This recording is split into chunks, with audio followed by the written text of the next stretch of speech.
Hi అండి, చింత చిగురు పప్పు చేస్తున్నాను. ఇది చూసే ముందు ఒక లైక్ చేయండి.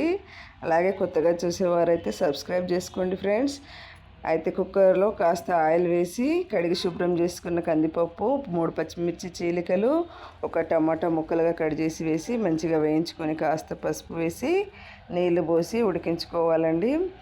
3 విజిల్స్ వచ్చిన తర్వాత మెత్తగా ఉడుకుతుంది. చింత చిగురు ఈలోగా ఇలా నలిపి కడిగి శుభ్రం పెట్టేసుకొని ఆ ఉడికిన పప్పులో ఇది వేసేసి మళ్ళీ ఒక 5 మినిట్స్ ఉడికించుకోవాలండి. ఉడికించుకున్న తర్వాత కారము, ఉప్పు కూడా వేసి ఉడికించుకోవాలండి. ఉడికిన దాన్ని పోపు పెట్టేసుకోవాలి. మినపప్పు, శనగపప్పు, ఆవాలు, జీలకర్ర, వెల్లుల్లి కాస్త ఎక్కువ క్వాంటిటీ వేసుకోవాలి. ఉల్లిపాయలు వేసుకోవాలి. 2 ఎండుమిర్చీలు, కరివేపాకు, కాస్త పసుపు వేసి పోపు పెట్టేసుకుంటే రెడీ చింత చిగురు పప్పు.